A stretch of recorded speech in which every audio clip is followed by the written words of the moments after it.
welcome back. The Nigerian Communications Commission has said that the telecom industry should be totally exempted from any excise duty, as the services being provided are not luxury services. Well, the Executive Vice Chairman of the Commission, Professor Umar Dambata, applauds the recent suspension of the 5% excise duty on telecom services and said it's commendable, but is asking for more, a total exemption from any excise duty. Meanwhile, the National Bureau of Statistics reports that active voice subscribers in the telecommunications sector increased by 13.33% to about 226 million in the first quarter of 2023 from 199 million reported in the first quarter of 2022. Well, let's delve more into some of those updates from the sector with Mr. Benedict Eguchukwu, Senior Research Analyst with AfriInvest. Thank you so much for your time, Mr. Eguchukwu. And this sector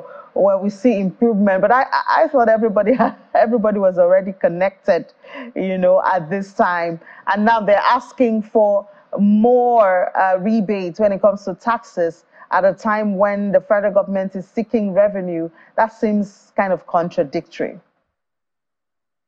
Yes, that's actually true. I'll just quickly speak towards the voice call you spoke about. Yes, it's not actually surprising that we've seen an increase in the number of voice subscriber base go up between now and the previous year. As we are aware, due to the COVID period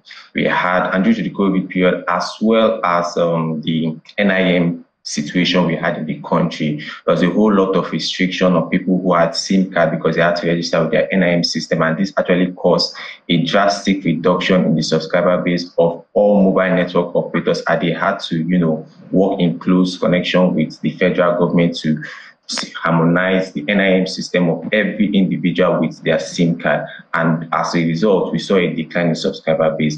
But a year later, what we've seen is an improvement in that region, given that some telecom operators have been able to, work alongside with the federal government to make sure that the NIM SIM registration period is as seamless as possible. And as such, we've seen an increase in the voice subscriber base we've registered on the NCC website. But if you actually do take a look at the figure for Q2 2023 as compared to where we were at the end of the year of 2021 and Q1 2023, you actually notice that we've seen a decline in the subscriber base. And if you take a look at the numbers particularly, you find out that most of at least the four major players within the industry is MTN, Airtel, Globalcom, and 9 Mobile. They've actually recorded notable increase across, but except for MTN, which actually saw, I believe, a 7.4 decline between Q1 2023 and Q2 2022. And the reason behind this is that they're actually trying to restructure some of their should I say, age requirement to achieve or get a SIM card. And I believe that age requirement falls between 16 to 18. So if you're below that, you will not be given a SIM card as such. And then speaking to the matter of the multiple taxation affecting the telecom industry, we are all aware that this is not only a situation that plagues the telecom industry, also plagues other industry, but for the telecom in particular, it is actually quite alarming. And it's not even something that we are seeing for the first time. This is an issue that dates back to a decade ago. The mobile network operators have been complaining about the multiple taxation system. And while, yes, we do know that taxation is valuable for economic development, having multiple taxation that hinders development also kind of potentially will discourage investment within the sectors. And we also have to take into cognizance that the telecom sector, apart from just facing the multiple taxation, are also faced with other cost pressures that affects and stifle growth. Like we currently see the high inflation, given that cost of doing business is going up, but yet to date, the telecom operators have been unable to get an increase in price tariff across board, both for data, voice, and SMS.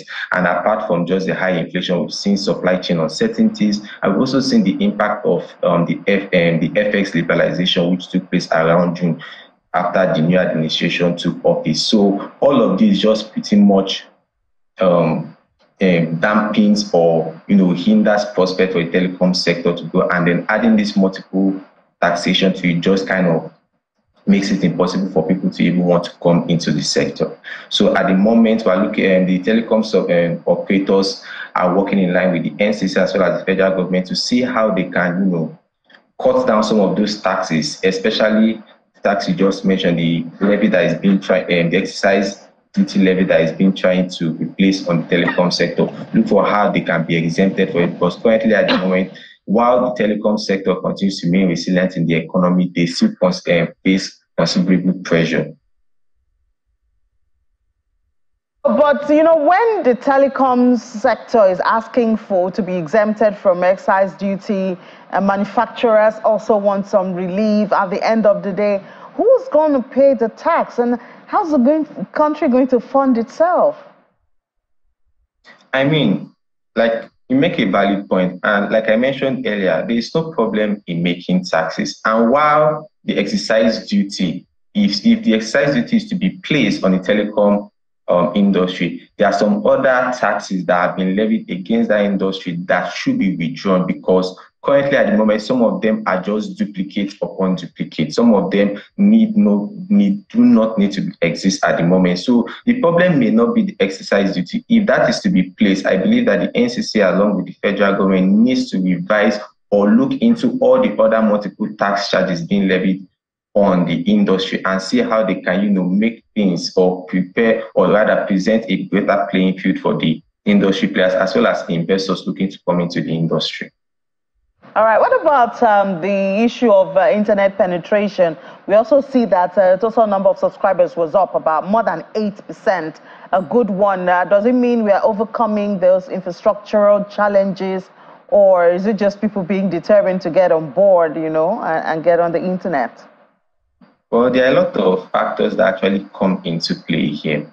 Currently, at the moment, we are all aware that voice calls have been declining, not the subscriber base in itself, but the voice calls. If you take a look at publicly listed companies like MTN and Airtel, you will notice that their voice line revenue have been declining on the basis. While they've been recording double-digit growth, it has been slowing down every single year. And what we've been seeing picking up in that case is the data revenue side. So we're seeing many more people switch over to the use of data, switch over to the use of over-the-top services like WhatsApp, Telegram, and then other voice communication or video communication services like Skype, team calls, to enable them with their everyday activity, given that data is much cheaper than using voice call. So the increase we're seeing in the internet penetration actually aligns or falls in place with the growth, or shall I say, the dimension we've seen people take, or shall I say their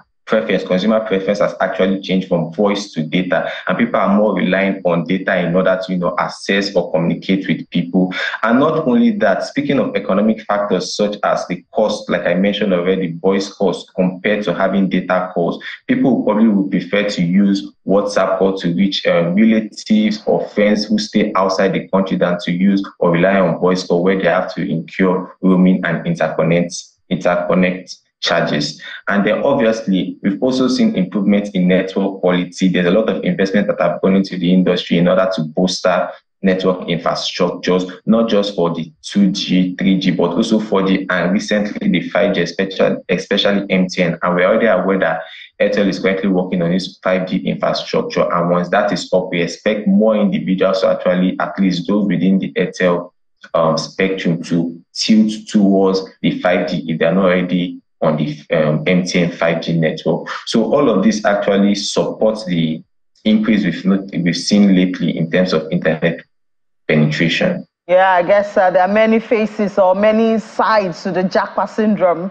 So with more relatives abroad, more people switch to things like WhatsApp to be able to communicate at lower charges. But what do you see, for the next half of the year, the last half of the year that we have already started? Do you still see an increase? Do we see more changes, or is there more of stability now? Sorry, more changes within the sector? Yes, like, do we still see more subscribers jumping on both the voice and the data platforms? Or do you think we have gotten to a kind of a stable level now where people just maintain what they have? Oh, no, definitely not. We actually do expect subscriber base to continue growing. At the moment, currently, We are over 200 plus in the country, and subscriber base is reading, I believe, around 220 something, 226 million thereabout.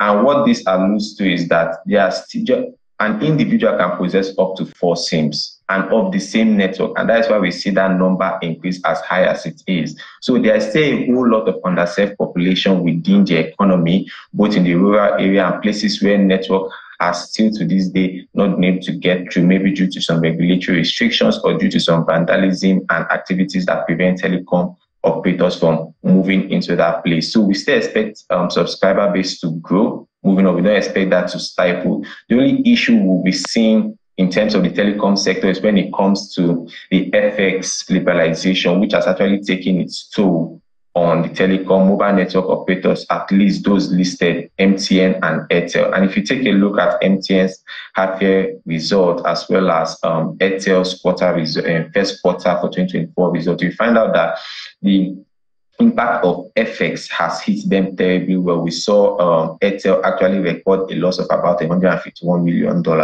And MTN, while they did record profit, I believe their profit fell year on year by about 29% thereabouts. So while we still expect revenue and top line to be stellar because of growing subscriber base, pending when there will be a review in price tariff, we still believe that in terms of interest, in terms of cost, finance cost, we still expect that to hinder telecoms from delivering the stellar performance or the stellar bottom line we've seen in time past. However, as has been stated lately, this is just a short-term period, which we see going forward is going to alleviate, because we are not looking at the short term, we're looking at how this FX liberalization will help the economy in the medium to long term. But at the moment, telecoms are facing the brunt of it, but there are some steps or mitigations that are taking place to ensure that these FX devaluation losses do not continue affecting them as affecting their bottom line. For that, so we hope that it gets better. There's more stability in the second half of the year. Benedict Eguchukwu, Senior Research Analyst with AfriInvest.